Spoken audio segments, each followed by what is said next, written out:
아합이 엘리야가 행한 모든 일과 그가 어떻게 모든 선지자를 칼로 죽였는지를 이세벨에게 말하니 이세벨이 사신을 엘리야에게 보내어 이르되 내가 내일 이맘때에는 반드시 내 생명을 저 사람들 중 한 사람의 생명과 같게 하리라. 그렇게 하지 아니하면 신들이 내게 벌 위에 벌을 내림이 마땅하니라.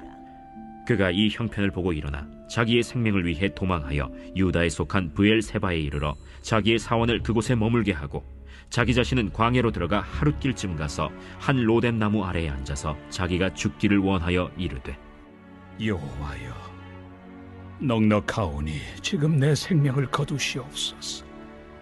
나는 내 조상들보다 낫지 못하니이다 하고 로뎀 나무 아래에 누워 자더니 천사가 그를 어루만지며 그에게 이르되 일어나서 먹으라.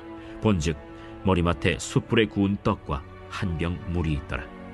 이에 먹고 마시고 다시 누웠더니 여호와의 천사가 또 다시 와서 어루만지며 이르되 일어나 먹으라. 내가 갈 길을 다 가지 못할까 하노라. 이에 일어나 먹고 마시고 그 음식물의 힘을 의지하여 40주 40야를 가서 하나님의 산 호렙에 이르니라. 할렐루야. 날마다 우리 가운데 새로운 소망을 주시는 주님의 이름을 찬양합니다. 우리 새날을 열어주신 하나님 앞에 우리 감사와 찬양과 영광의 큰 박수 올려드리겠습니다. 우리 가운데 새 일을 행하신 주님, 우리와 함께 하신 위대하신 주님의 이름을 찬양합니다. 할렐루야. 네, 우리 하나님의 은혜 가운데 한몸 이룬 포도처치 성도들을 향해서도 우리 한번 따뜻한 사랑과 격려와 축복의 박수 나누겠습니다. 우리 글로벌 포드로 영상으로 곳곳에 흩어져 있는 예배자들을 향해서도 우리 따뜻한 사랑과 축복의 박수 보내겠습니다. 여러분 있는 모든 곳에 하나님의 나라가 임하기를 주님의 이름으로 축복합니다. 할렐루야. 사랑하는 여러분, 성령 충만하십시오. 말씀 충만하십시오. 그리고 새해 복 많이 받으십시오. 그리고 그 복이 정말 우리 하나님과 연결되어 있는 하늘의 신령한 복과 이 땅의 기름진 복이 되기를 주님의 이름으로 축원합니다. 오늘 우리가 함께 예배할 때 상한 갈대를 꺾지 않으시고 꺼져가는 심지를 끄지 않으시는 정말 하나님의 놀라운 사랑과 긍휼이 저와 여러분의 인생을 압도하는 거룩한 은혜가 있게 되기를 주님의 이름으로 축복합니다. 여러분, 척스윈들 목사님의 책을 보면요, 존 로렌스가 소개한 한 일화가 등장합니다. 어느 날 마귀가 자기의 도구를 이 박앤세일 한다는 광고를 냈는데요, 세일을 한다고 했던 날에 누구라도 볼 수 있도록 이 도구가 전시장에 진열이 되어 있었고요, 거기에는 각각의 가격이 매겨져 있었습니다. 거긴 마귀들에게 굉장히 유용한 도구들이 많이 전시되어 있었는데요, 탐욕, 증오, 시기, 질투, 거짓, 자만심, 의심. 그런데 이 더미에서 좀 떨어진 곳에 굉장히 많이 낡아 보임에도 불구하고 가격이 아주 높게 책정된 도구가 있었습니다. 어떤 구매자가 이 도구의 이름은 무엇입니까? 라고 물었어요. 마귀는 낙심과 실망입니다. 라고 대답했죠. 그러자 이 가격이 의아했던 구매자는요, 그런데 왜 이렇게 값을 비싸게 붙여놓은 거죠? 라고 다시 물었어요. 그러자 마귀는 이렇게 대답했습니다. 왜냐하면 다른 것보다도 제게 더 유용하기 때문이죠. 다른 도구로는 가까이 갈 수 없을 때 그것을 열어서 어떤 사람의 마음속에 넣습니다. 이 낙심과 실망이 한번 그 속으로 들어가기만 하면 나는 내가 원하는 것이 무엇이든지 그가 할 수 있도록 만들 수 있거든요. 이건 정말 많이 낡았는데 그 이유는 이 도구가 내게 속한 것이라는 것을 아는 사람이 많지 않아서 거의 모든 사람에게 이것을 사용했기 때문입니다. 여러분, 우리 삶 속의 마귀가 얼마나 이 전략적 도구를 적절히 사용하고 있는지가 느껴지세요? 닳고 닳도록 쓰고 있어요. 그러나 우리는 잘 눈치채지 못합니다. 이것이 마귀에게 속한 것이라는 것조차 느끼지 못하도록 굉장히 교묘하게 쓰고 있어요. 여러분, 낙심과 실망이 찾아올 때, 그래서 굉장히 우울한 마음으로 영적으로 다운될 때 이거 마귀의 간교한 괴계다 라고 느끼세요? 아니요. 대부분은 그 감정을 아무런 저항 없이 받아들입니다. 그렇게 그 실망과 낙심을 거절하지 않고 받아들일 때 우리는 영적으로 완전히 힘을 잃어버리게 돼요. 그 다음은요, 자, 여러분 누구의 지배와 조정 가운데 있게 되는지를 아시겠죠? 여러분 이러한 모습은 우리뿐만 아니라 성경의 위대한 믿음의 사람들의 삶 속에서도요 쉽게 발견됩니다. 성경에는 아주 탁월한 영성을 지녔음에도 불구하고 영적인 침체와 낙심에 빠져서 죽기를 간구했던 그런 사람들이 있었어요.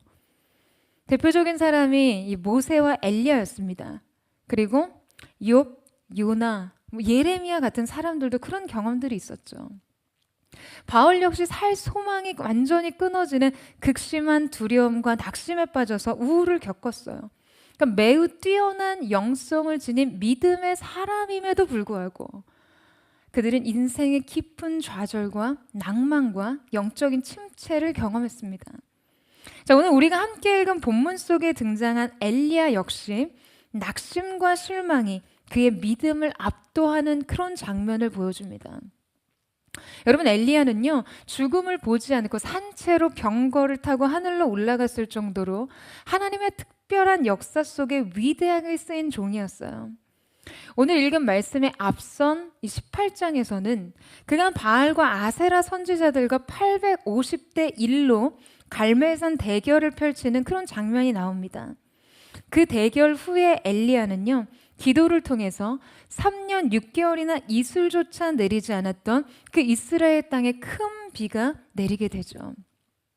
자, 그리고는 이 사건의 마지막 18장 마지막 부분엔 여호와의 능력이 엘리야에게 임함에 그가 아합의 수레 앞에 달렸다라는 그런 이야기로 끝을 맺고 있는데요. 이게 얼마나 압도적인 장면인지 여러분 몰라요. 제가 이 구절을 굉장히 좋아하거든요. 위대한 승리의 클라이막스다운 결만부입니다. 자, 그런데 18장에서 19장으로 딱 넘어가는 순간 우리는 아주 갑작스럽고 이상한 변화와 마주하게 됩니다. 그러니까 예고도 없이 예레미야는 이 엘리야는 최상의 상태에서 최악의 상태를 보여주고 있어요. 보통 어떤 위기가 닥치면 복선이 존재하고 반전이 있더라도 전조가 제시가 되는데요. 자, 오늘의 이야기의 흐름은요. 난데없는 실망감으로 우리를 이끌어갑니다. 바로 오늘 본문 19장 3절에서 그가 자기의 생명을 위해 도망했다라고 기록되어 있는데요. 그는 시대를 일으키는 강한 믿음의 사람, 하나님의 놀라운 역사를 일으키는 강력한 기도의 사람이었지만 굉장히 갑작스럽게 두려움에 가득 차 자기 백성을 버리고요 도망가 버립니다. 850명의 바알 선지자들과 두려움 없이 맞섰던 그가 한 여인의 협박에 겁을 먹고 그럼 그렇게 도망쳐 버린 거예요. 그 위대한 영웅전이 한순간 그저 보통에서 아니 그냥 보통 이하 실패자의 이야기로 전락해 버리는 듯 합니다. 이 이야기의 흐름을 따라가다 보면 아마 이 극적인 전환이 여러분은 굉장히 자연스럽지 않게 느껴지실 거예요. 하지만 성경을 조금만 들여다보면 이 극단적인 변화가 인간에게 가장 자연스럽다는 것을 깨닫게 됩니다. 왜냐하면 여러분 우리가 그런 사람들이기 때문이에요. 그게 우리의 본성이고 그게 우리의 체질입니다. 여러분 성경의 어느 영웅전과 위인들의 이야기가 다르게 이 믿음의 인물의 이런 실패의 구석을 여과 없이 진술하면서 여러분 성경이 우리에게 말해주고 싶은 메시지가 이것이에요. 바로 우리 자신을 아는 일, 인간을 이해하는 일, 그러나 거기서 멈추지 않고 하나님을 인정하는 일, 나아가 그분께 완전히 엎드리는 일까지를 요구하고 있는 것이죠. 여러분 오늘 우리는 이 함께 비극적인 사건의 전환을 이렇게 파헤쳐 보면서 우리에게 자주 찾아오는 믿음의 실패에 대해서 한번 분석해 보기를 원하는데요. 자, 먼저 1절 말씀을 우리 다시 한번 읽어보도록 하겠습니다. 1절 말씀 시작. 아합이 엘리야가 행한 모든 일과 그가 어떻게 모든 선지자를 칼로 죽였는지를 이세벨에게 말하니. 자, 여러분 아합이 이세벨에게 전한 이 이야기를 한번 깊이 들여다보세요. 그는 갈멜산에서 일어난 일에 대해서 아내 이세벨에게 전합니다. 그런데 놀라운 점이 있어요. 자, 우리가 첫 번째 주목해 봐야 할 것은요. 그가 지금 이 사건을 바라보는 관점에 있습니다. 자, 여러분 그날에 무슨 일이 있었죠? 갈멜산에서 하나님이 하늘로부터 불을 내리셔서 번제단은 물론 여러분 그 제단의 돌들까지 다 살라버리셨고요. 그 불이 제단의 주위에 도랑에 물까지 핥아버렸어요. 그러니까 여러분 불이 물을 삼켜버린 거예요. 그리고 하나님께서는 그분의 종의 기도에 응답하셔서 긴 가뭄 끝에 큰 비를 그 땅에 쏟아져 내리게 하셨습니다. 그런데 그가 이 상황을 목격하고도 그의 아내에게 여러분 뭐라고 말하고 있죠? 엘리야가 한 모든 일과 엘리야가 모든 선지자들을 칼로 죽였다는 이야기라고 전하고 있어요. 지금 아합은요 놀랍도록 가장 중요한 주체를 생략하고 있습니다. 그러니까 아합에게는 철저하게 하나님의 존재가 이렇게 지워져 있었어요. 하나님이 아니고서는 결코 행할 수 없는 일들을 그의 눈앞에서 목격하고도요. 그는 의도적으로 하나님의 존재를 인정하려 하지 않습니다. 그는 하나님의 자리를 빼앗았고 그 자리에 엘리야를 두었어요. 그러니까 기적의 사건이 그에게 아무것도 득이 되지 못한 것이죠. 그의 눈앞에 펼쳐진 하나님의 전능과 주권이 그의 중심을 조금도 흔들지 못했던 것이에요. 뿐만 아니라 지금 이 아합은요 자신의 보고로 인해서 이 이세벨이 격렬한 분노를 일으키도록 사실상 충동질하고 있었어요. 아합의 보고는 의도적으로 이세벨의 자존심에 깊은 상처를 주었을 것입니다. 사실 이 북이스라엘에 바알 숭배가 들어온 것은 이세벨을 통해서 들어온 것이었어요. 그러니까 영적인 문제를 떠나서 어떤 정치적으로 바알의 신앙은 백성들에 대한 이세벨의 지배력을 발휘하는 굉장히 중요한 기반이 됐을 겁니다. 그런데 아합으로부터 전해들은 소식이 여러분 무엇이죠? 이세벨 자신의 선지자들을요 엘리야가 떼죽음을 당하게 했다는 이야기였어요. 이것은 그녀의 정치력에 심각한 타격을 주었을 것입니다. 엘리야가 자기의 선지자를 죽였음을 알게 된 이세벨은 마치 새끼를 빼앗긴 암사자처럼 분노했어요. 이세벨이 이렇게 자신의 무너진 자기 욕망과 자존심을 모두 엘리야의 탓으로 돌리도록 지금 아합이 의도적인 보고로 그녀의 분노를 조장한 것이죠. 여러분, 어떻게 하나님의 놀라운 기적이 베풀어진 이 장엄한 역사의 현장이 여러분 누군가에게는 이렇게 작용할 수 있을까요? 그 동일한 역사를 목격하고도 그 기적이 어떠한 영혼에게는 아무런 득이 되지 못하고 그 놀라운 주권이 선포되고도 그 앞에 더 격하게요 강팍해지는 사람들이 있었어요. 사랑하는 여러분, 우리도 역시 이것을 주의해야만 합니다. 여러분, 예수님에 대한 지극히 순전한 사랑이 베풀어준 자리에서요, 향이 옥합이 깨트려진 자리에서 정작 가룟 유다는 가장 계산적이고 가장 냉소적인 태도를 보였어요. 주님이 나사로를 죽음에서 일으키신 현장에서 환호하던 그 군중의 일부들은요 결국 예수님을 처형하라는 폭도들로 변했습니다. 역사가 강해질 때 저항도 커지는 거예요. 바로 이 하나님의 역사의 현장에서 하나님이 아닌 자신을 중심에 세우려는 사람일수록 소외감을 느끼고 그 저항의 중심에 섭니다. 자아가 강하고 높아져 있을수록 하나님의 권능과 임재에 대해 여러분 무감각해지고 완고해지는 것이죠. 뿐만 아니라 하나님께 버림받은 저기와 양심은요 거칠고 사나워집니다. 사랑하는 여러분, 언제나 하나님 편에 서세요. 하나님 편에 서야지 하나님 자리에 서려고 하지 마세요. 여러분의 삶에 그분의 주권이 선언됐을 때 여러분 겸손하십시오. 하나님의 자리에 자신을 세우고자 하는 이 아합과 이세벨의 영을 대적하는 은혜가 있게 되기를 주님의 이름으로 축원합니다. 저는 사랑하는 포도처치 모든 성도들의 삶이 언제나 하나님의 하나님 되심을 선언하는 은혜가 있게 되기를 축복합니다. 하나님이 우리의 삶의 중심에 오시는 그 날마다의 은혜가 여러분의 삶의 한복판에 펼쳐지기를 주님의 이름으로 축원합니다. 자, 이제 우리는 급작스러운 영적인 침체와 이 우울에 빠진 엘리야를 이해하기 위해서 먼저 이세벨의 위협에 대해서 살펴볼 필요가 있는데요. 이세벨의 방식은 사단이 하나님의 사람들을 공격하고 위협하는 아주 주요한 전략에 대해서 잘 보여줍니다. 자, 여러분 2절 말씀 보시겠어요? 자, 2절 말씀을 우리 함께 읽어보도록 하겠습니다. 시작. 이세벨이 사신을 엘리야에게 보내어 이르되 내가 매일 이맘때에는 반드시 내 생명을 저 사람들 중 한 사람의 생명과 같게 하리라. 그렇게 하지 아니하면 신들이 내게 벌 위에 벌을 내림이 마땅하니라 한지라. 자, 아합으로부터 엘리야가 모든 바알의 선지자들을 어떻게 칼로 죽였는지를 들은 이세벨은요, 엘리야를 죽이기로 결정합니다. 자, 그런데 우리가 이 장면 속에서 주목해 볼 부분이 있는데요. 여러분, 지금 이세벨이 엘리야에게 누구를 보냈다고 하죠? 사신을 보냈어요.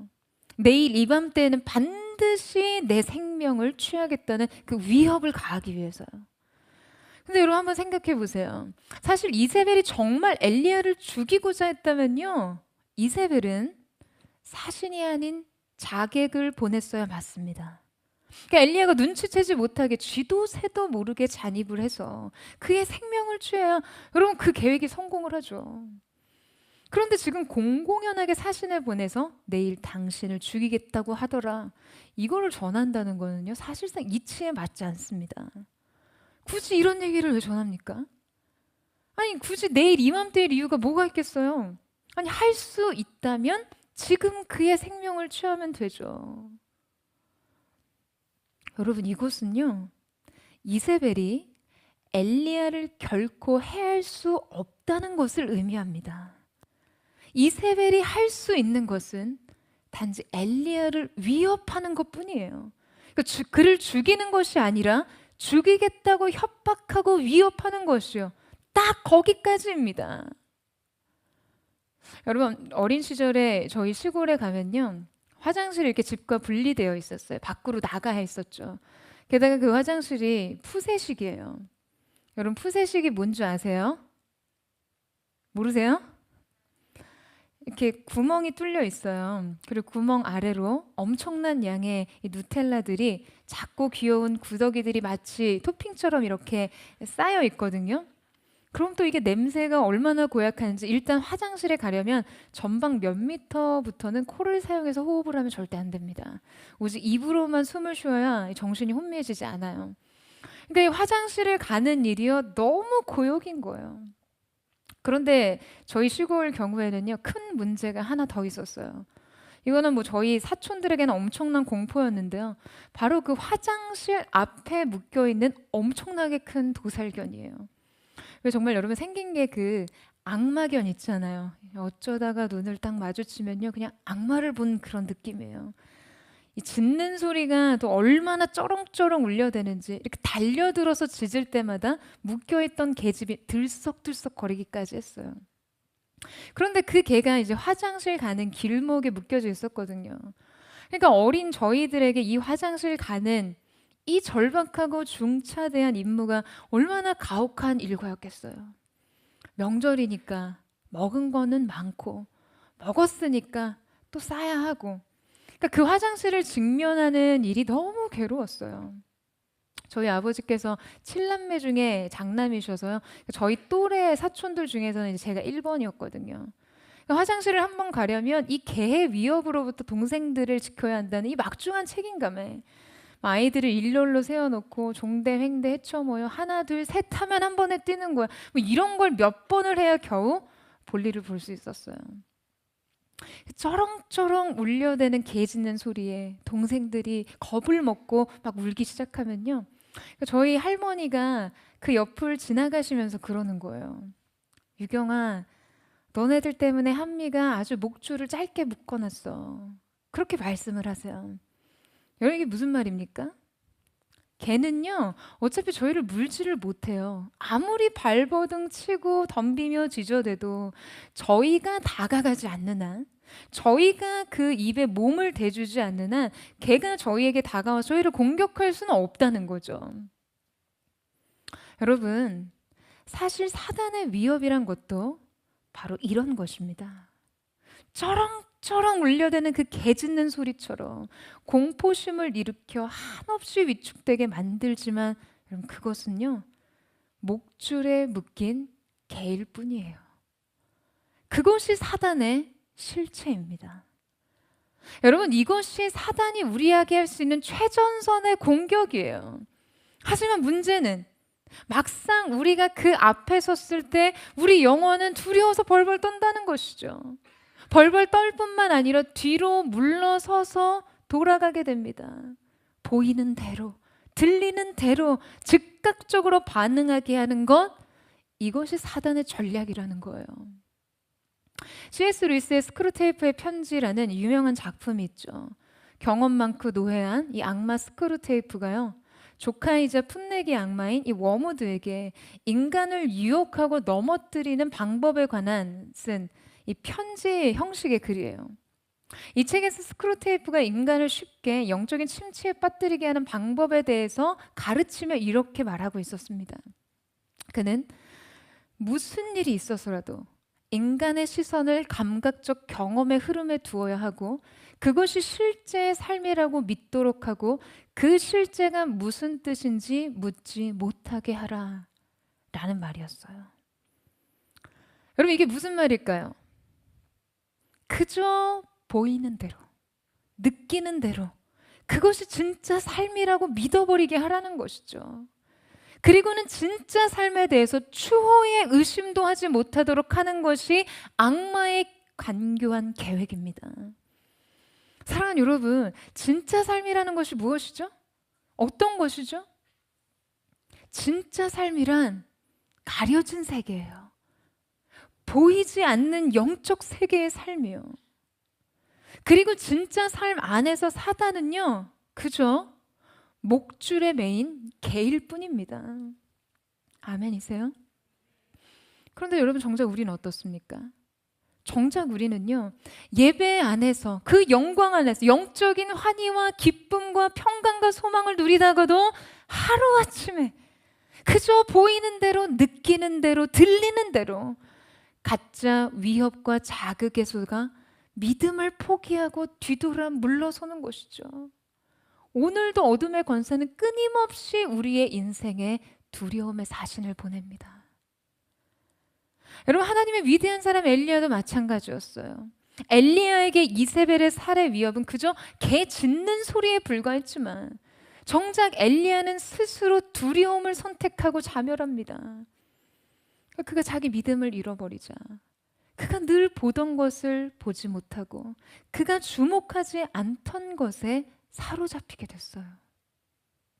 그렇다면 여러분, 그가 본 것이 무엇이었습니까? 여기서 엘리야의 실패의 단계들이 나타나는데요. 우리 3절에서 4절 말씀을 같이 한번 읽어보도록 하겠습니다. 3절에서 4절 말씀 시작. 그가 이 형편을 보고 일어나 자기의 생명을 위해 도망하여 유다에 속한 브엘세바에 이르러 자기의 사환을 그곳에 머물게 하고 자기 자신의 광야로 들어갈 하룻길쯤 가서 한 로뎀나무 아래에 앉아서 자기가 죽기를 원하여 이르되 여호와여 넉넉하오니 지금 내 생명을 거두시옵소서. 나는 내 조상들보다 낫지 못하니이다 하고. 자, 엘리야의 실패의 단계 첫 번째는 아무것도 달라지지 않은 상황을 보았던 것입니다. 여러분, 그는요 오직 부르심을 위해 살았어요. 그의 소명은 북이스라엘 왕국의 영적 개혁 운동이었습니다. 그러니까 이 개혁 운동의 중심에서 여호와 하나님의 하나님 되심을 선언하기 위해 그는 이방 우상들을 섬기는 선지자들과요 무려 850대 1로 싸움을 한 사람이었어요. 850이란 숫자 앞에 홀로선 여러분, 이 엘리야의 고독을 생각해 보세요. 확고한 소명과 확신이 없으면 이 850대 1은커녕 여러분 85대 1도 맞설 수 없습니다.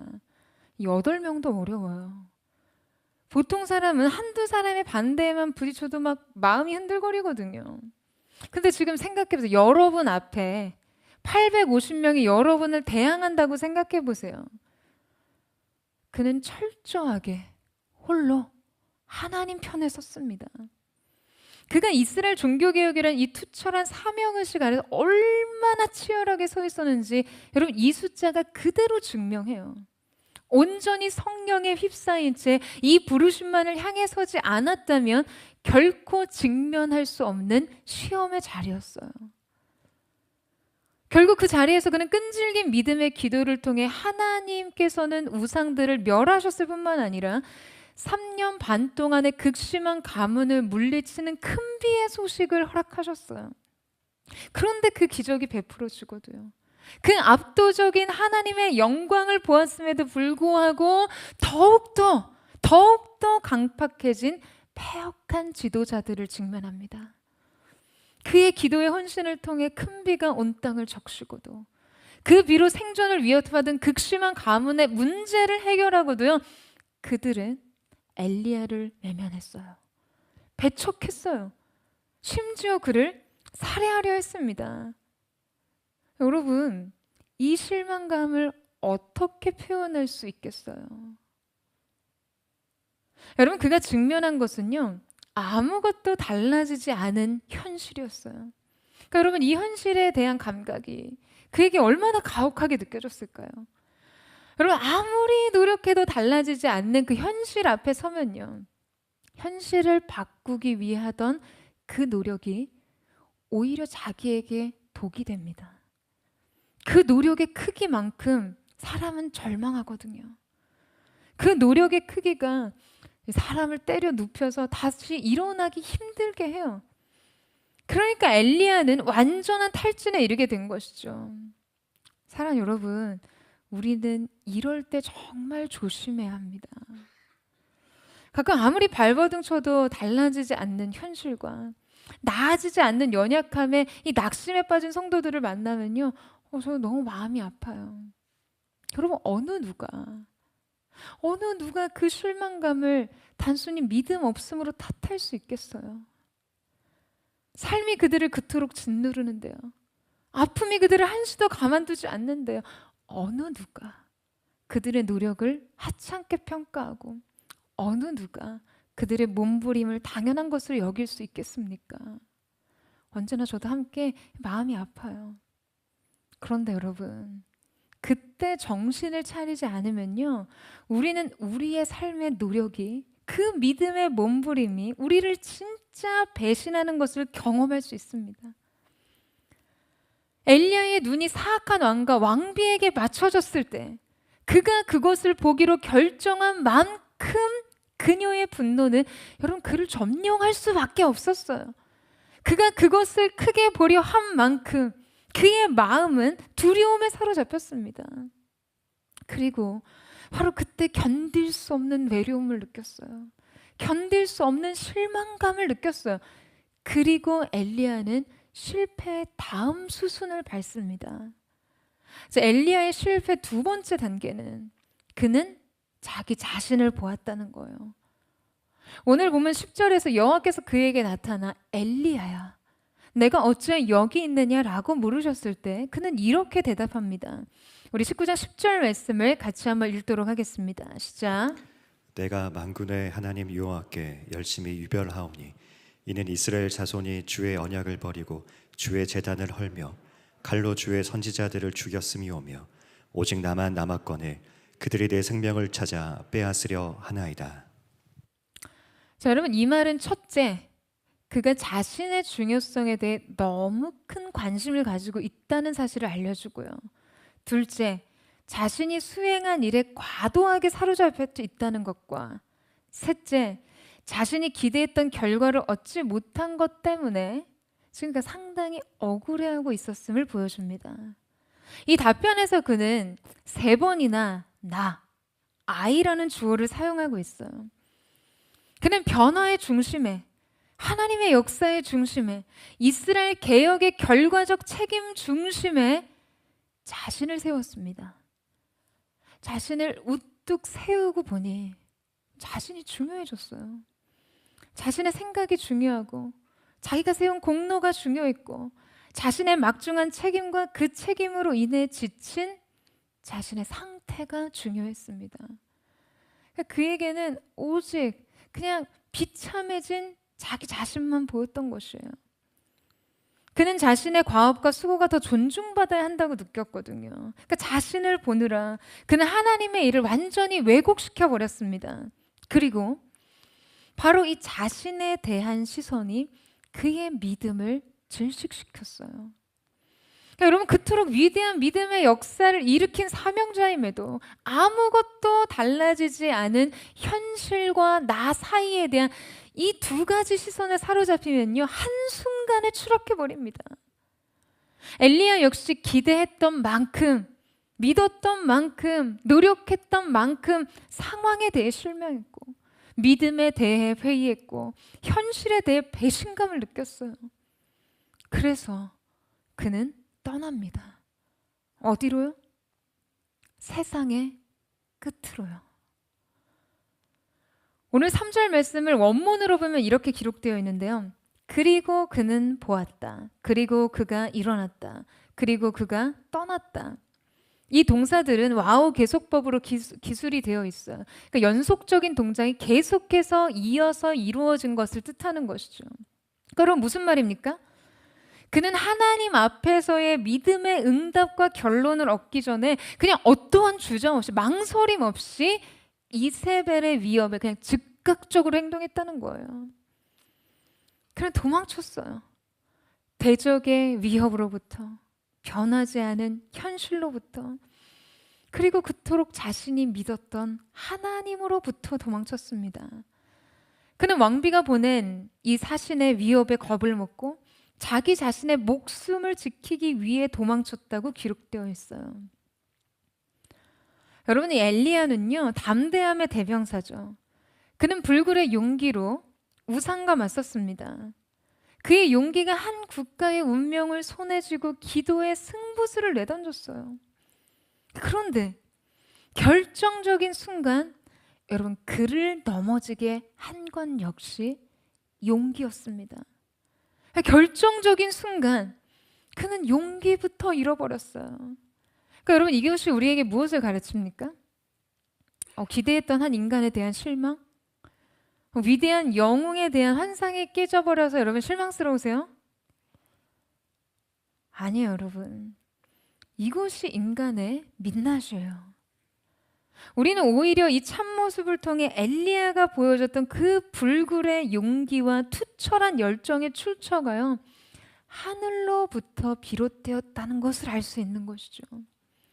그러니까 하나님의 개입과 도우심이 없이는 여러분, 우리가 가진 그 원천적인 장점이 결코 발휘될 수 없다는 것이에요.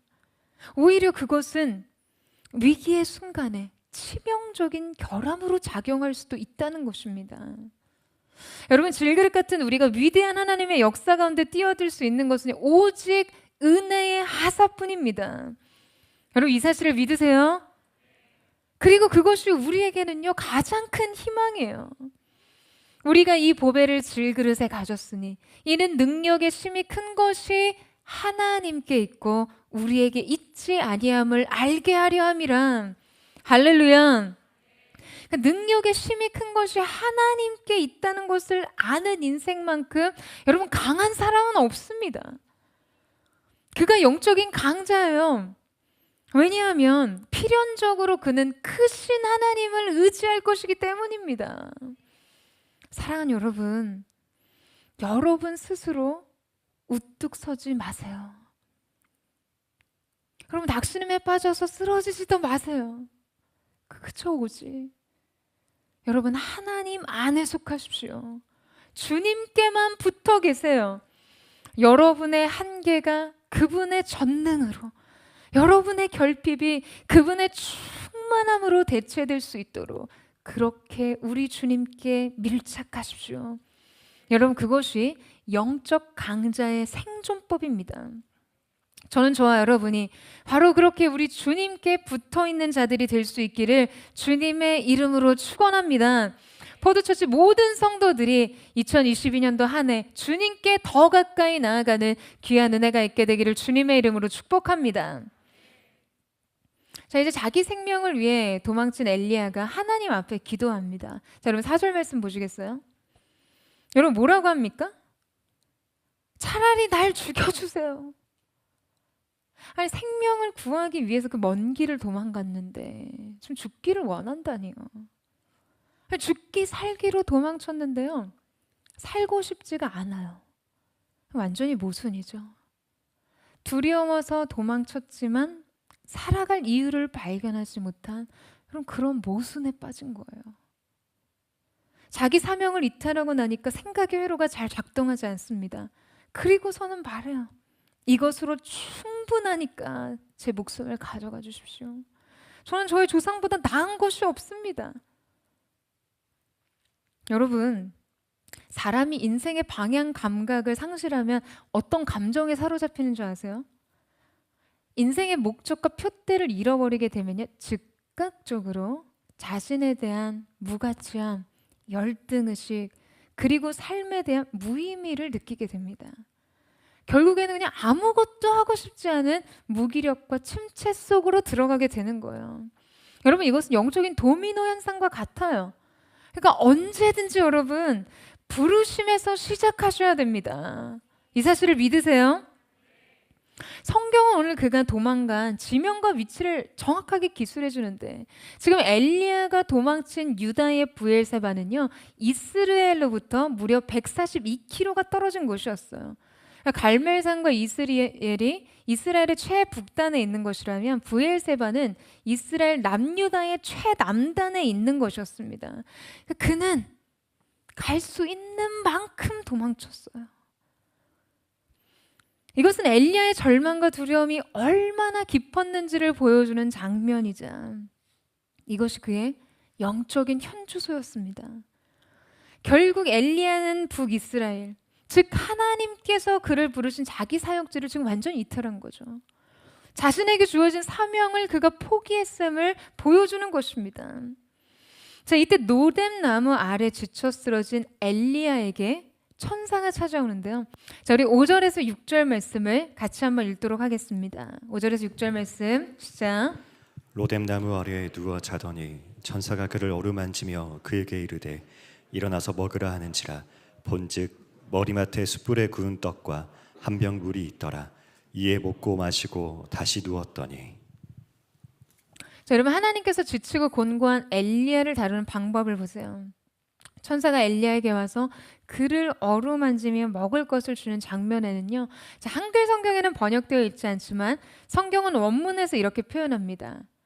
그런데 이것을 보라, 천사가 그를 만지고 있었다.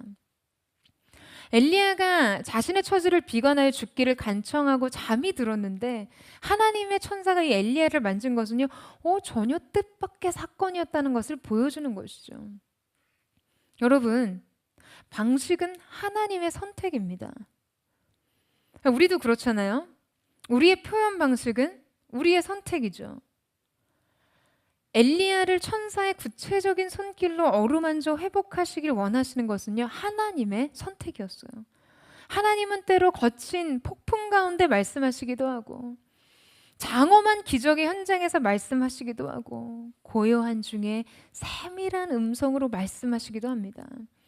그런데 이번에는 하나님께서 손길로 먼저 말씀하세요.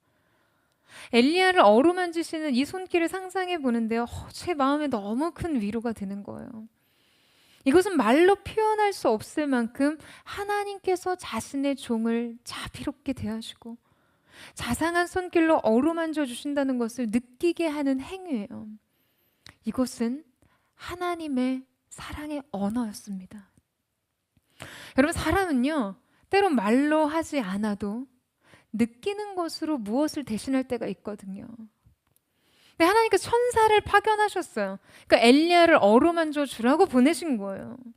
엘리야가 일어나서 이 머리맡에 숯불에 구운 떡을 먹었다는 기록이 있는데요. 자, 여러분, 이 장면을 한번 상상해 보면요, 여러분 궁금하지 않으세요? 대체 누가 숯불을 피우고 누가 숯불에 떡을 구웠을까요? 왜 이런 걸 궁금해하지 않으세요? 이거 궁금해하면 훨씬 더 이 장면이 살아날 텐데요. 자, 여러분, 거룩한 상상력 한번 동원해 보세요. 여러분, 천상의 존재가요, 여호와의 종을 위해 손수 숯불을 지피고 떡을 가져다가 이 떡을 노릇노릇하게 불에 구웠다는 이 사실 놀랍지 않습니까? 하나님께서 그 천사들을 파견하시면서 과연 뭐라고 하셨을지, 내 종 엘리야를 위해 떡을 맛있게 굽고 먹게 하라. 그리고 지쳐 잠든 그를 어루만져 줘라. 여러분, 주님의 의도는요, 엘리야에게 생명을 부여하고 싶으셨어요. 여러분, 만약에 엘리야가 하나님 앞에 기능적인 존재로 인정받고 쓰임받고 사랑받았다면 지금 엘리야는 징계를 받거나 버려지는 것이 맞습니다. 그런데 하나님께서는 엘리야를 그렇게 다루지 않으세요. 이 섬세한 사랑의 접근을 여러분 느껴보세요. 그런데 놀랍게도 엘리야는 이걸 먹고 다시 잡니다. 그럼 어떻게 이런 걸 먹고 다시 자빠져 잘 수가 있어요? 근데 엘리야가 지금 다시 잠이 들었어요. 그가 얼마나 탈진한 상태였는지가 이 장면에서 너무 드러나죠. 그러니까 저는 이 장면이 너무 막 짠해요. 너무, 그리고 이해가 가요. 그가 사명을 향해 달려왔던 지난 시간과 또 두려움에 쫓겨 달려온 시간이 그냥 그의 온 몸과 마음을 너무나 지치게 했던 것이죠. 근데 여러분, 놀라운 것은요, 이런 엘리야에 대한 하나님의 지속적인 돌보심입니다. 하나님의 천사는요, 그가 다시 잠에 빠져드는 것을 그냥 이렇게 두고 봐요. 그리고 정말 주고 싶었던 것이 여러분, 이 온전한 휴식이었던 것이죠. 3년 반 동안 메말랐던 땅에 비를 내리신 그 크고 두렵고 놀라운 전능하신 하나님께서 여러분, 이토록 작고 연약하고 초라해진 엘리야를 보살피시는 이 하나님의 연민과 긍휼을 느껴보세요. 여러분, 놀라운 것은 엘리야가 하나님의 돌보심에 대한 이런 개인적인 경험과 이 증거를 받은 것은요, 놀라운 눈부신 승리가 있었던 갈멜살 정상이 아니라 광야에서였습니다. 그가 이 놀라운 자비와 사랑의 은혜를 받은 것은 그가 바알의 선지자들과 투쟁에서 승리한 직후가 아니라 이 세배를 피해서 비참하고 초라한 모습으로 도망친 그 후에서였어요. 그가 하나님께 끈질기게 기도하며 믿음의 도전을 계속했던 그때가 아니라 차라리 내 생명 걷어가시라고 툴툴거리며 호소하며 요구하던 때였습니다. 사랑하는 여러분, 하나님께서는 우리가 준비되지 않은 순간에요, 가장 초라해진 순간에 가장 큰 용납과 가장 큰 사랑으로 우리를 찾아오십니다. 그리고는 말씀하세요. 일어나 뭘 좀 먹어라. 너의 갈 길이 아직 멀었다. 여러분, 제가 엘리야였다면요, 저는 정말 이 말씀 듣고 막 눈물이 쏟아졌을 것 같아요. 엘리야는 자신에게 더 남은 길이 없다고 느꼈습니다. 차라리 죽는 게 낫다고 느꼈어요. 더 이상 할 수 있는 것도 없고, 할 수 있다 한들 그냥 아무것도 달라질 것이 없다고 생각했어요. 그런데 지금 하나님께서 말씀하시는 거예요. 일어나 뭘 좀 먹어라. 왜요? 힘을 내야 해서요. 아니, 왜 다시 힘을 내야 합니까? 여기가 끝이 아니기 때문이에요. 엘리야를 향한 하나님의 계획이 이게 다가 아니기 때문입니다. 남은 이야기가 있다는 것이죠. 그를 통해 하실 일이 남아 있다고 말씀하시는 거예요. 사랑하는 여러분, 하나님께서 오늘 저와 여러분에게도 그렇게 말씀하세요. 끝이 아니다. 그게 다가 아니다. 너가 처한 상황이, 그 현실이 결론이 아니다. 나는 너를 향해 더 많은 계획을 가지고 있다. 남은 이야기가 있다. 너를 좋은 것들로 인도할, 너를 위해 기다리고 있는 것들이 있다라고 말씀하고 계세요. 오늘 이 자리에 계신 여러분의 마음속에 혹시 정말 이게 전부인가? 여기까지가 끝이 아닌가? 내가 기대했던 나의 소망과 바람은 그냥 아무것도 달라지지 않는 현실 속에서 그냥 이렇게 초라하고 비참하게 끝나는 것 아닌가? 두렵고 실망감에 낙심이 되고 거절감에 마음이 상하고 외로워요. 갑자기 삶이 무의미하게 느껴져서 아무것도 하고 싶지 않은 무기력에 빠진 여러분, 그런 분 이곳에 계십니까? 사랑하는 여러분, 주님의 음성을 들으세요. 아직도 가야 할 길이 남아 있습니다. 끝나지 않은 이야기가 우리를 기다리고 있어요. 힘을 내십시오. 모든 낙심과 절망과 우울로부터 여러분 일어나세요. 오늘 하나님께서 이 가운데 하나님의 영광의 천사들을 보내시고 주님의 날개 그늘 그분의 사랑의 임재로 여러분을 품으시면서 여러분의 지친 영혼과 그 낙심한 실망한 마음과 여러분의 연약해진 육체를 어루만져 주시고 자비롭고 자애로운 주님의 사랑의 손길로 인해서 여러분 오늘 우리의 삶을 새롭게 능력으로 열어가게 하실 줄로 믿습니다. 그래서 달려갈 길을 다 가기까지 이 모든 길을 넉넉하게 이기는 새로운 능력을 여러분에게 허락해 주실 거예요. 사랑하는 여러분, 오늘 이 시간 우리가 그 주님의 어루만지심, 우리의 인생을 위로하시고 격려하시는 그 말할 수 없는 우리 삶을 향한 주님의 긍휼과 사랑의 연민을 마음껏 누리면서 주님, 제가 너무나 마음이 상하고 곤고하고 지치고 힘이 들었습니다.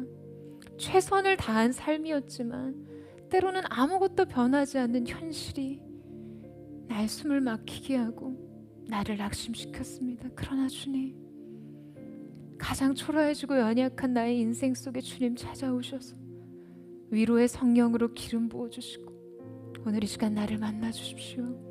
여러분, 우리 그렇게 우리 하나님 앞에요, 우리 지난 시간 안에 있었던 우리 마음에 숨겨진 누구한테도 말할 수조차 없었던 여러분 안에 있는 그 아픔들 주님 앞에 고백하며 주님 보좌로 함께 나아가는 은혜가 있게 되기를 축복합니다.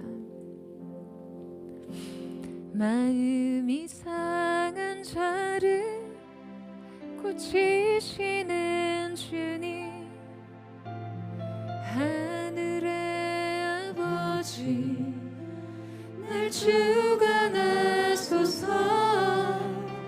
주의 길로 인도하사 자유케 하소서. 새 일을 행하사 부흥케 하소서. 의에 줄이고 목이 마르니 성령의 기름 부으소서. 의에 줄이고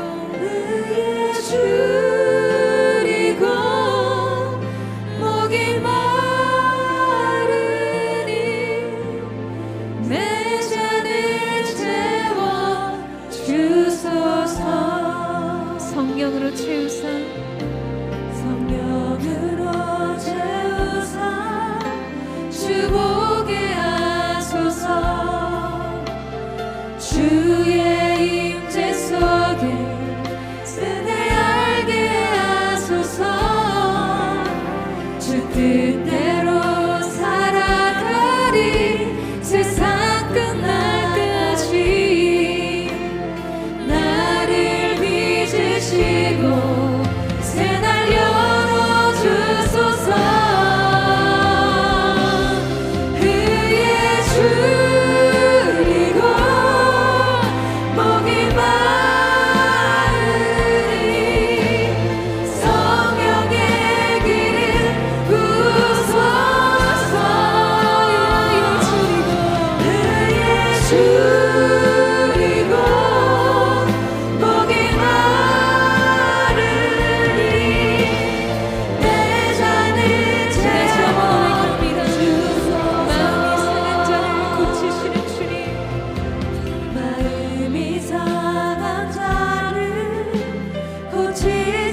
주시옵소서.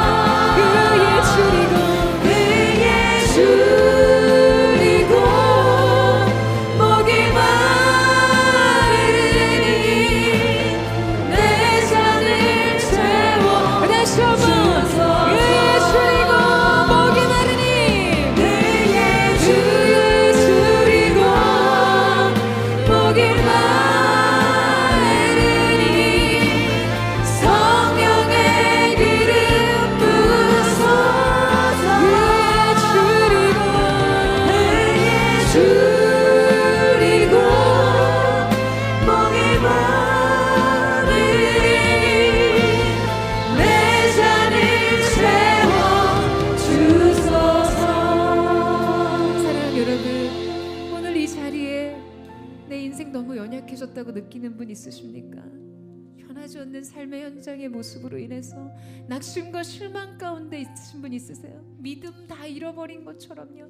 내 인생의 갈멜산의 승리는 추억의 저편에 있는 것 같고, 오늘의 나는 광야 로뎀나무 앞에 쓰러져 있는 비참해진 내 자신을 보는 여러분 마음 한구석에 자신에 대한 그런 시각이 있으십니까? 사랑 여러분, 그러나 분명한 것은요, 우리의 영혼이 가장 강해지는 순간, 우리의 영혼이 가장 온전해지는 순간은요, 우리 자신 안에 주어진 어떤 것이 아닌 우리가 하나님을 필요로 할 때입니다.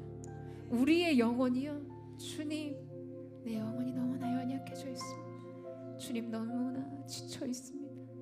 육신의 연약함 가운데 있으면 주님의 도우심이 필요합니다. 주님의 도우심이 필요합니다라고 외치는 순간, 우리가 주님 앞에 속하는 순간, 우리가 정말 하나님 나무 되시는, 포도나무 되시는 주님 앞에 붙어 있는 순간, 새로운 생명과 새로운 소망과 새로운 평안이 우리 가운데 공급될 줄로 믿습니다. 사랑하는 여러분, 오늘 이 가운데 오신 주님을 느끼세요. 그 사랑의 품으로, 말할 수 없는 긍휼과 연민으로 여러분의 인생을 어루만지시며, 아야 일어나 무엇을 먹으라, 내가 달려갈 길이 남아있다고 말씀하시는 그 주님의 말할 수 없는 위로의 성령의 기름 부으심이 오늘 여러분의 인생 가운데 있게 되기를 주님의 이름으로 축원합니다. 사랑하는 여러분, 주님을 느끼세요. 오늘 여러분의 인생을 먹이시며 위로하시며 어루만지시며 새롭게 하시는 그 주님을 향해 믿음의 눈을 들고 우리 전심으로 주님 내게 임하여 주시옵소서. 주님 나를 새롭게 하여 주시옵소서. 우리 그 마음 고백하며 주여 한번 부르짖고 합시다. 동성으로 기도하겠습니다. 주여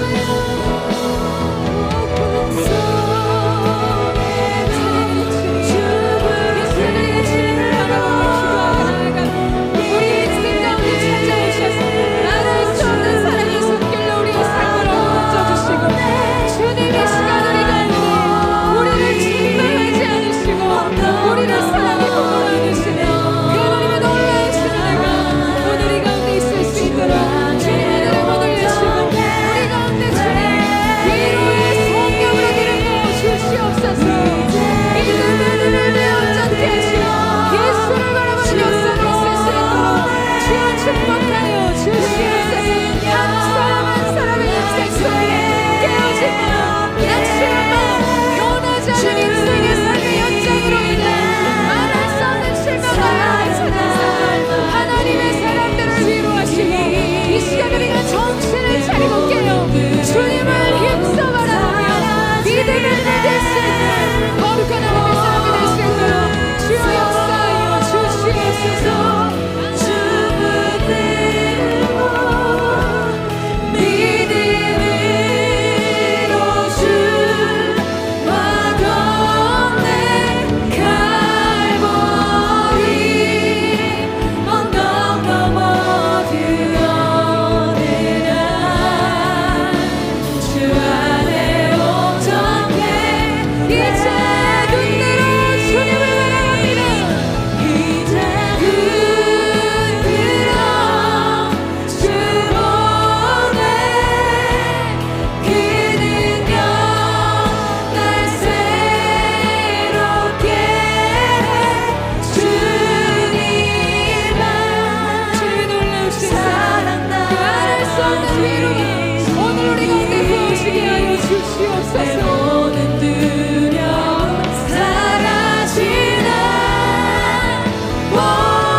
어여쁜 자여 일어나 나와 함께 가자고 말씀하시는 주님, 사랑하는 여러분, 오늘 주님의 부름이 우리 가운데 있습니다. 그럼에도 불구하고 우리가 우리의 인생의 길을 믿음과 승리로 걸어가다가도 이 말도 안 되는 낙심과 실망의 흐름에 빠지는 이유는 여러분 무엇입니까? 여러분 무엇을 보고 계세요? 여러분 무엇을 주목하고 계십니까? 여러분 무엇을 듣고 계세요? 오늘 우리의 삶 가운데 약속하신 하나님의 말씀과 말씀을 펼 때마다 부어지는 하나님의 사랑과 은혜가 있음에도 불구하고 우리를 압도하고 있는 것이 하나님의 사랑, 하나님의 말씀이 아니라, 여러분 이세벨이 보낸 사신의 이야기를 들음으로 여러분의 마음이 무너진 순간 없습니까? 여러분의 마음에 두려움이 찾아와요. 여러분의 마음속에 실망감이 물밀듯 밀려옵니다. 말할 수 없는 외로움과 인생에 대한 회의와 무기력한 마음들이 찾아와요. 사랑하는 여러분, 이 시간 눈을 들어 주님을 바라보는 은혜가 있게 되기를 주님의 이름으로 축복합니다. 압도적인 하나님의 영광의 말씀이 다시금 여러분의 인생을 사로잡게 되기를 주님의 이름으로 축원합니다. 여러분 두려워하지 말고 주님의 길을 가세요. 이 시간 모든 더러운 어둠의 권세, 사신의 소식들 예수님의 이름으로 끊어질지어다. 전심으로 주님의 길을 달려가게 하시고 두려움 없는 믿음으로 주님을 따르게 하여 주시옵소서. 나의 사랑, 나의 어여쁜 자여, 일어나 나와 함께 가자 말씀하시는 주님과 함께 그 길을 달려가기를 원하오니 역사하여 주시옵소서. 전심으로 주여 한번 부르짖고 합심의 통성으로 기도합니다. 주여,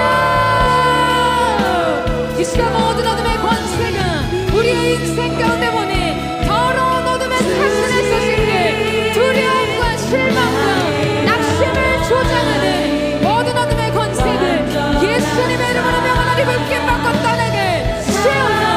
하나님의 사람들의 귀가 오직 주님의 음성에만 열려지게 하시고 어둠의 권세와 세상과 보이는 것, 느끼는 것, 들리는 것이 우리가 다 말해주는 것에 반응하지 않는 그 믿음의 사람들이 되기를 원하오니 주님의 역사로 주시옵소서.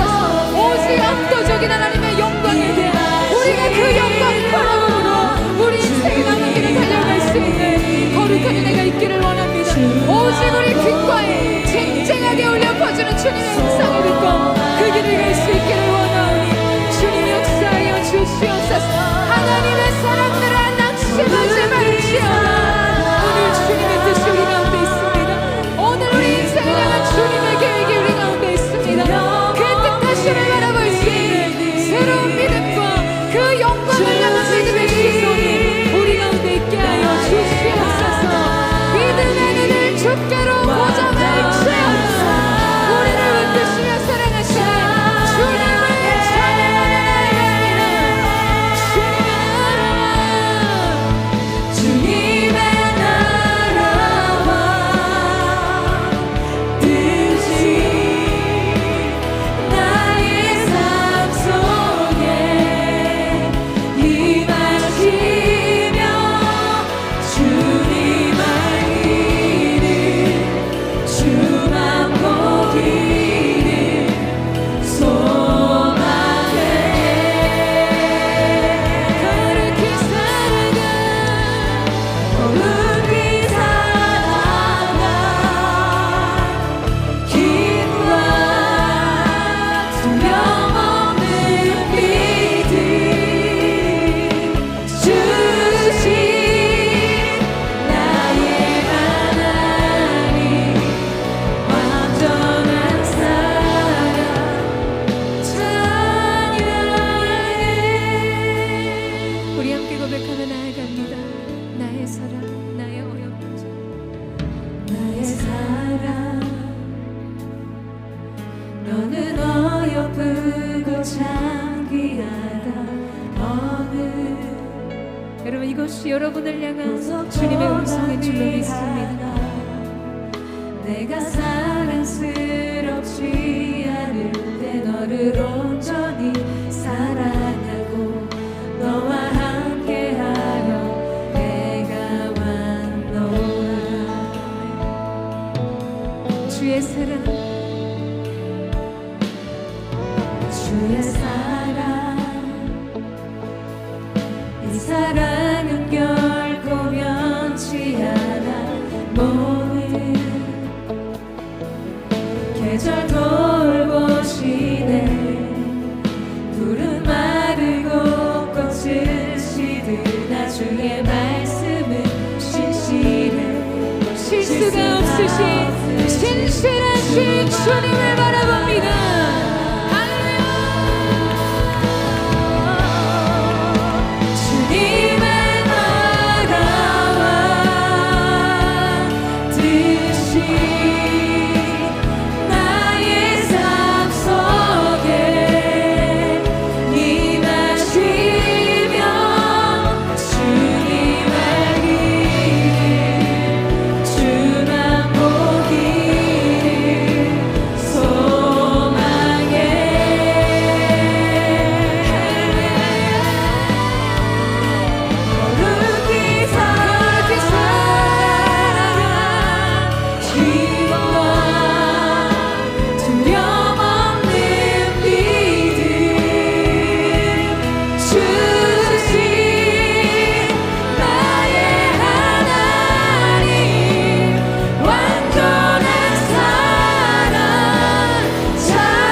사랑하는 여러분, 이 시간 우리가 한 번 더 마지막으로 기도하며 나아가기를 원합니다. 오늘 이 장면을 통해서요, 엘리야는 힘을 얻어서 40일 주야를 달려 여호와의 산 호렙에 이릅니다. 그러나 그는 동굴 안으로 들어가요. 동굴 안에 깊이 있었던 엘리야를 부르신 하나님, 폭풍과 지진과 큰 해일이 있었지만 그곳에도 하나님의 말씀은 없어 섬세하고 세밀한 가운데 주님의 음성이 있었습니다. 엘리야에게 새로운 부르심과 새로운 사명을 주시는 사건이었어요. 사랑하는 여러분, 저는 오늘 이 시간 이전에 과거에 있었던 이런 낙심과 우울과 침체에 빠졌던 여러분의 영혼을 다시 세우는 것뿐만 아니라 오늘의 현실의 삶에 대한 것뿐만 아니라 앞으로 미래의 어느 한 자락에 다시금 자기 인생에, 자기 연민에, 자기 실패감에, 자기 낙심과 자기 생각의 동굴 속으로 들어가는 여러분을 주님의 말씀 앞에 세우는 기도를 우리 주님 앞에 드리기를 원합니다. 여러분 준비되셨어요? 여러분을 동굴 속에 가두는 것은 무엇입니까? 여러분을 최남단 부엘세바 끝까지 도망치게 하는 것은 무엇입니까? 여러분을 하나님의 사명의 말씀과 부르심으로부터 이탈하게 하는 것은 무엇입니까? 무슨 생각입니까? 무슨 실망감입니까? 여러분이 꿈꾸는 삶과 오늘 내게 펼쳐진 현실의 상황의 간극이 너무나 큰 것이 문제입니까? 사랑하는 여러분, 믿는 크리스천의 진짜 삶은요, 보이지 않는 세계 속에 있는 줄로 믿습니다. 이 사실을 믿으세요? 여러분의 인생의 현장은 현실이 아니라 하나님이 여러분의 인생 미래의 계획까지 하나님의 고유의 꿈과 사명인 줄로 믿습니다. 사랑하는 하나님의 사람들아, 그 깊은 영혼의 동굴 속에서 나와 주님의 말씀 앞에 설지어다. 새로운 영광의 부르심, 새로운 사명 앞에 서는 거룩한 하나님의 사람들 되기를 주님의 이름으로 축원합니다. 그 생각의 동굴을 닫으세요. 그 우울과 낙심의 실망의 동굴은 닫아질지어다. 오늘 새로운 미래를 열며 우리 전심의 믿음을 드리며 주여 한번 고백하며 기도하며 나아가겠습니다. 주여, 사랑하는 주님, 오늘 이 시간 우리가 우리 인생의 낙심과 두려움과 우울과 살 소망이 끊어져 들어갔던 모든 당신의 동굴로 나와 주님을 만나기를 원합니다. 거룩하신 주님, 주님 우리 들어주시고 오늘 하루 속의 생각의 길로 그 사명과 부르심의 자리에 우리를 세우시고 하나님의 놀라우신 일을 경험했습니다. 주 역사하시옵소서. 영혼의 동굴로 나와 주님의 말씀 앞에 서게 하여 주시옵소서.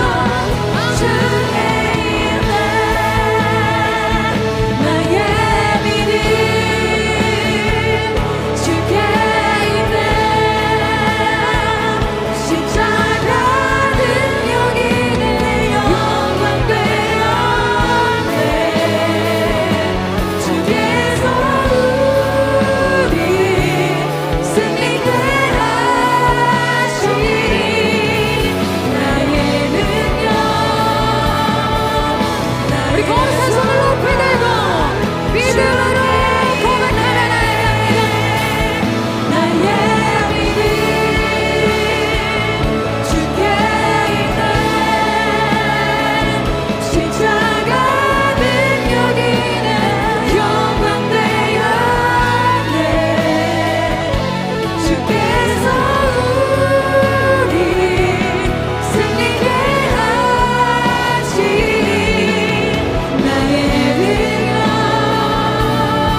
사랑하는 여러분, 거룩한 두 손을 높이 들고 다시 한번 전심으로 선포하며 우리의 믿음이 주께 있습니다. 주님의 십자가의 능력이 우리 삶의 영광이 되었습니다. 주님 기름 부어주십시오. 말할 수 없는 사랑으로 우리를 이끌어 주시옵소서. 주께서 우리 승리케 하시니 나의 능력, 나의 소망 주께 있네. 할렐루야. 높으신 주님의 이름을 찬양합니다. 주님의 십자가의 승리가 우리의 승리가 되며 그 십자가의 소망이 우리의 소망 되게 하신 주님의 놀라우신 일을 찬양하며 나아갑니다. 영광과 찬양과 능력을 받아 주시옵소서. 사랑하는 주님, 두려움이 없는 인생이 어디 있겠습니까? 낙심과 실망을 거치지 않는 인생이 어디 있겠습니까? 그러나 우리가 우리의 인생을 오늘도 믿음의 걸음을 떼며 전진할 수 있는 한 가지가 이유가 있다면, 하나님, 우리의 두려움의 크기보다 우리 안에 변하지 않는 현실에 대한 실망보다 우리 가운데 부어주시는 주님의 넘치는 위로가 이 모든 것을 압도하기 때문인 줄로 믿습니다. 엘리야를 어루만져 주시며 그를 먹이신 주님, 단지 영적으로 그를 도전하실 뿐만 아니라 육체적인 많은 필요들을 공급하시며 그를 회복시키시고 어루만져 주신 주님, 누구보다도 내가 너를 잘 알고 이해하고 있다고 말씀해 주신 감사합니다. 오늘 하나님의 사람들의 인생 속에 이 평안과 이 넘치는 위로, 그로 인해 넘치는 소망이 부어진 그래서 영광의 세계를 가게 되는 귀한 은혜가 있게 하여 주시옵소서. 모든 아합과 이세벨의 어둠의 영을 대적합니다. 하나님, 우리의 삶 속에 찾아온 모든 어둠의 사신의 소식을 단절하게 하시고 오직 우리의 귀가 주님의 말씀을 향해서만 열려있는 귀한 역사가 있게 하여 주시옵소서. 그렇게 오늘 우리를 승리하게 하시며 우리의 삶을 세계 가게 하신 주님의 이름을 찬양하며 주께 감사드리며 살아계신 예수님의 이름으로 기도드립니다. 아멘.